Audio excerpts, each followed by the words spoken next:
ಧನು ರಾಶಿಯಲ್ಲಿರ್ತಕ್ಕಂಥವ್ರು ರಾಶಿ ನಕ್ಷತ್ರಚಾರ ಪ್ರಕಾರ ಬುಧ ಮತ್ತು ಗುರು ಇರ್ತಕ್ಕಂಥ ಆಸ್ಥಾನ ಚೆನ್ನಾಗಿದ್ದು, ಧನು ರಾಶಿಯಲ್ಲಿರ್ತಕ್ಕಂಥವ್ರು ಆರ್ಥಿಕ ಪರಿಸ್ಥಿತಿ ಅಭಿವೃದ್ಧಿ ಬಗ್ಗೆ ಚಿಂತನೆ ಏನು ಮಾಡ್ತೀರೋ ಆ ಚಿಂತನೆಗೆ ತಕ್ಕಂತೆ ಲಾಭವನ್ನು ಕಾಣ್ತೀರಿ. ಆದರೆ ಹಣಕಾಸಿನ ವಿಚಾರದಲ್ಲಿ ಅಲ್ಲದಿದ್ದರೂ ಮನಸ್ಸಲ್ಲಿ ಶಾಂತಿ ನೆಮ್ಮದಿ ತಂದುಕೊಳ್ತೀರಿ. ಉದ್ಯೋಗದಲ್ಲಿ ಒಂದಿಷ್ಟು ಪ್ರಗತಿ ಕಾಣ್ತೀರಿ. ಆದರೆ ಪರಿಸರದಲ್ಲಿ ಸುತ್ತಮುತ್ತಿರ್ತಕ್ಕಂಥ ಪರಿಸರದವರು ಸಾಕಷ್ಟು ನಿಷ್ಠುರದ ಹೊರೆ ಹೇಳ್ತಿರ್ತಾರೆ. ಜೊತೆಗೆ ಯಾರೇ ಮಾತಾಡಬೇಕಾದರೂ ಭಾಳ ನಿಷ್ಠುರವಾಗಿ ಕೋಪವಾಗಿ ಮಾತಾಡೋ ಸನ್ನಿವೇಶ. ಹಾಗಂತ ತಿರುಗಿಸಿ ನೀವು ಮಾತಾಡಲಿಕ್ಕಾಗಲ್ಲ, ನೀವು ಕೋಪ ಮಾಡ್ಕೊಳ್ಳಿಕ್ಕಾಗಲ್ಲ. ಕಾರಣ ಹಸಿವು ನಿಮ್ಮದು. ನಿಮ್ಮ ಹಸಿವಿಗೆ ನೀವು ಕೆಲಸ ಮಾಡುವಾಗ ಸುತ್ತಮುತ್ತ ಪರಿಸರ ನಿಮ್ಗೆ ಏನೇನು ಹೇಳಿದ್ರು, ಯಾವ ರೀತಿ ನೋಡಿದ್ರು ನೀವು ಸಮಾಧಾನ ಮಾಡಿಕೊಳ್ಳೇಬೇಕು. ಧನು ರಾಶಿಯವರು ಎಚ್ಚರ ಇರಲಿ, ಜೋಪಾನನೂ ಇರಲಿ. ಇನ್ನು ಮಕರ ರಾಶಿ. ಮಕರ ರಾಶಿಯಲ್ಲಿರ್ತಕ್ಕಂಥವರು ಶನೈಶ್ಚರನ ಪ್ರಾರ್ಥನೆ ಮಾಡಿ ಹನುಮನ ಆರಾಧನೆ ಮಾಡೋದ್ರಿಂದ ಬರ್ತಕ್ಕಂಥ ಸಂಕಷ್ಟಗಳಿಂದ ಮುಕ್ತರಾಗ್ತೀರಿ. ಭಯ ಅಂತಕ್ಕಂಥದ್ದು, ಮನಸ್ಸಿಗೆ ನೆಮ್ಮದಿ ಇಲ್ದಿರತಕ್ಕಂಥದ್ದು, ಭೂಮಿಯಿಂದ ಸ್ವಲ್ಪ ಮಟ್ಟಿಗೆ ಮೋಸವನ್ನು ಒಳಗಾಗುವಂಥದ್ದು, ಕಾಗದ ಪತ್ರಗಳಲ್ಲಿ ಸರಿ ಇಲ್ದಿರತಕ್ಕಂಥ ಒಂದು ಜಮೀನನ್ನ ಅಥವಾ ಮನೆಯನ್ನು ಅಥವಾ ಇರ್ತಕ್ಕಂಥ ನಿಮ್ಮದೇ ಆದಂಥ ಸ್ವಂತ ಮನೆ ಇಟ್ಟಿರ್ತಕ್ಕಂಥ ಕಾಗದ ಪತ್ರಗಳು ಕಾಣೆಯಾಗಿ ಅದರ ಹುಡುಕಾಟ, ಅದರಿಂದ ಒಂದಿಷ್ಟು ನೋವು ಉಂಟಾಗುವಂಥ ಪರಿಸ್ಥಿತಿ ಇವತ್ತು ಎದುರಾಗ್ಬೋದು. ಮಕರ ರಾಶಿಯಲ್ಲಿರ್ತಕ್ಕಂಥವರು ಯಾವುದೇ ಒಂದು ವಿಚಾರ ಆದರೂ ಸಹಿತ ಇವತ್ತು ಬೇಗ ಅದನ್ನು ಮುಗಿಸ್ಕೊಳ್ಳಿಕ್ಕಾಗಲ್ಲ. ಒಂದೇ ವಿಚಾರವನ್ನು ಸಂಜೆವರೆಗೂ ಎಳೆದಾಡುವಂಥದ್ದು, ಆಗೋಯ್ತು ಮುಗೀತು ಅಥವಾ ಇಲ್ಲ ಅಥವಾ ಹುಡುಕಾಟ, ಇಂಥದ್ರಲ್ಲೇ ಒದ್ದಾಡ್ತಾ ಇರ್ತೀರಿ.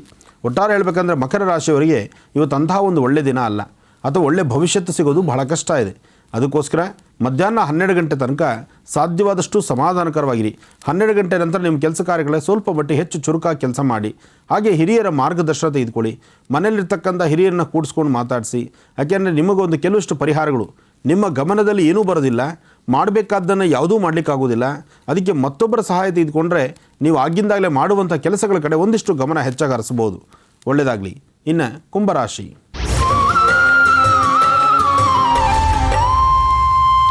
ಕುಂಭರಾಶಿಯಲ್ಲಿರ್ತಕ್ಕಂಥವರು ಪ್ರಯಾಣ ಮತ್ತು ದೂರಭಾರ ಹೊರಡುವಂಥದ್ದು, ತೀರ್ಥಕ್ಷೇತ್ರಗಳ ದರ್ಶನ ಮಾಡುವಂಥದ್ದು, ಒಳ್ಳೆ ಕೆಲಸಗಳ ಬಗ್ಗೆ ಚಿಂತನೆ ಮಾಡುವಂಥದ್ದು, ಯಾವುದೇ ವೃತ್ತಿ ಧರ್ಮವನ್ನು ಆಯ್ಕೆ ಮಾಡಿಕೊಂಡ್ರೂ ಸಹಿತ ಅದರಲ್ಲೂ ಒಂದಿಷ್ಟು ಬೆಳಕನ್ನು ಕಾಣ್ತೀರಿ. ಹಾಗೆ ಸಾಧ್ಯವಾದಷ್ಟು ಇವತ್ತಿನ ದಿವಸ ಕುಂಭರಾಶಿಯಲ್ಲಿರ್ತಕ್ಕಂಥವರು ಶನೈಶ್ಚರ ಮಂದಿರಕ್ಕೂ ಅಥವಾ ಶಕ್ತಿ ದೇವಸ್ಥಾನಕ್ಕೂ ಹೋಗಿ ದೇವಿನ ಪ್ರಾರ್ಥನೆ ಮಾಡಿ ಬನ್ನಿ. ಹಾಗೆ 9 ವರ್ಷದ ಒಳಗಿರ್ತಕ್ಕಂಥ ಮಕ್ಕಳಿಗೆ ನಿಮ್ಮ ಕೈಯಿಂದ ಏನಾದ್ರು ಒಂದಿಷ್ಟು ತಿಂಡಿ ತಿನಿಸನ್ನು ಕೊಡ್ತಕ್ಕಂಥದ್ದು ಬಹಳಷ್ಟು ಉತ್ತಮ. ಮಧ್ಯಾಹ್ನ 12ರಿಂದ 3 ಗಂಟೆವರೆಗೂ ಯಾವುದೇ ಒಂದು ಕೆಲಸ ಮಾಡಬೇಕಾದರೂ ಸ್ವಲ್ಪ ಜೋಪಾನ. ಈ ಸಮಯದಲ್ಲಿ ಯಾವುದೇ ಒಂದು ವೃತ್ತಿ ಧರ್ಮ ಯಾವುದೇ ಕೆಲಸ ಕೈ ಹಾಕಿದ್ರೂ ಇಂತಹ ಸಮಯದಲ್ಲಿ ಒಂದಿಷ್ಟು ಎಡವಟ್ಟಾಗುವಂಥದ್ದು, ತೊಂದರೆ ಎದುರಾಗುವಂಥದ್ದು, ನಿಷ್ಠೂರ ಹೊತ್ಕೊಳ್ಳುವಂಥದ್ದು, ಅಥವಾ ನೀವು ಮಾಡುವಂತಹ ಕೆಲಸ ಸರಿ ಇಲ್ಲ ಅಂತೇಳಿ 4 ಜನ ನಿಮ್ಮನ್ನು ಮಾತಾಡುವಂತಹ ಪರಿಸ್ಥಿತಿಯು ಇವತ್ತು ಎದುರಾಗ್ಬೋದು. ಇವತ್ತಿನ ದಿವಸ ಸೂರ್ಯನಾರಾಯಣನ ಪ್ರಾರ್ಥನೆ ಮಾಡಿ.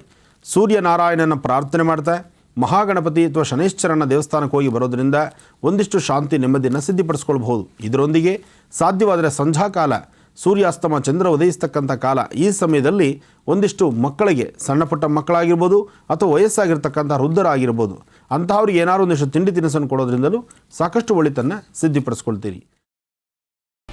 ಗ್ರೀನ್ ರೈಸ್ ಮಾಡುವ ವಿಧಾನ: ಮಿಕ್ಸಿ ಜಾರ್ಗೆ ಕೊತ್ತಂಬರಿ ಸೊಪ್ಪು, ಹಸಿ ಮೆಣಸಿನಕಾಯಿ, ಬೆಳ್ಳುಳ್ಳಿ, ಶುಂಠಿ, ಪಲಾವ್ ಎಲೆ, ಕಾಳುಮೆಣಸು, ಜೀರಿಗೆ, ಲವಂಗ, ಚಕ್ಕೆ, ಅನಾನಸು, ನೀರು ಹಾಕಿ ರುಬ್ಬಿಕೊಳ್ಳಿ. ಒಂದು ಪ್ಯಾನ್ಗೆ ಎಣ್ಣೆ ಹಾಕಿ ಅದು ಕಾದ ಮೇಲೆ ಜೀರಿಗೆ, ಈರುಳ್ಳಿ, ಕರಿಬೇವು ಹಾಕಿ ಹುರಿದು ರುಬ್ಬಿದ ಮಸಾಲ, ಉಪ್ಪು, ಅನ್ನ ಹಾಕಿ ಮಿಕ್ಸ್ ಮಾಡಿ.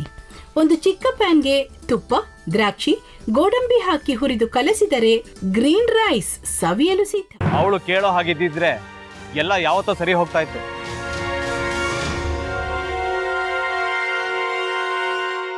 ಅದಕ್ಕೆ ನೀವಾದ್ರೂ ಏನು? ನಾನಾದ್ರೂ ಏನತ್ತೆ? ಅವಳ ಹತ್ರ ಬಂದು ನೀನು ಸೋಲೋದು ಬೇಡ, ನಾನೇ ಸೋಲ್ತೀನಿ, ನೀನು ನಮ್ಮ ತಂದೆಗೆ ಅವಮಾನ ಮಾಡಿದ್ರು ಪರವಾಗಿಲ್ಲ, ದಯವಿಟ್ಟು ಮನೆಗೆ ಬಾ ಅಂತ ಬೇಡ್ಕೋಬೇಕಾ?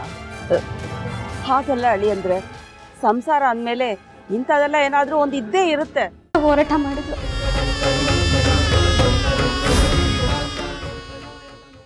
ಮಧುವಂತೆ ಅಕ್ಕನ ನ್ಯಾಯ ಸಿಗುವವರೆಗೂ ನನ್ನ ಮದ್ವೆನೆ ಮಾಡ್ಕೊಳ್ಳಲ್ಲ ಅಂತ ಪಣ ತೊಟ್ಟು ಕೂತಿದ್ಲು. ನಿನ್ನ ಪ್ರಾಣನೇ ಇಟ್ಕೊಂಡಿದ್ಲು ಕಣ ಅಕ್ಕ.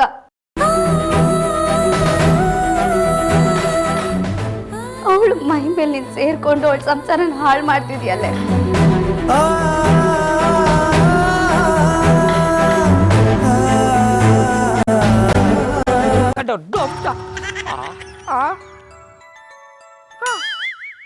ಇದ್ಯಾವುದಪ್ಪ ಹೊಸ ನಂಬರಿಂದ ಫೋನ್ ಬರ್ತಾದೆ? ಆ ಫೋಟೋ ತಗೊಂಡವೇನಾದ್ರು ಬೇರೆ ನಂಬರಿಂದ ಮಾಡಿರ್ಬೋದಾ? ತೊಂದರೆ ಇಲ್ಲ, ಎತ್ತು ಬಿಡು. ಹಲೋ, ಏಯ್ ಪಟ್ಟಾಪಟ್ಟಿ ಚಡ್ಡಿ ಬನಿಯನ್ ಏನೋ ಮಾಡ್ತಾ ಇದ್ಯಾ? ಶಿವನೇ ಶಂಭುಲಿಂಗ, ನಿನ್ನ ಜೊತೆಗೆ ಮಾತಾಡ್ದವನೇಲಪ್ಪ. ಅಲ್ಲ ಶಿವ, ಯಾಕೆ ಹಿಂಗೆ ಫೋನ್ ಮಾಡಿ ನಂಗೆ ಜಂತುಳ ಬಿಡ್ತಾ ಇದೆ? ಏಯ್ ವಾಯ್ಸ್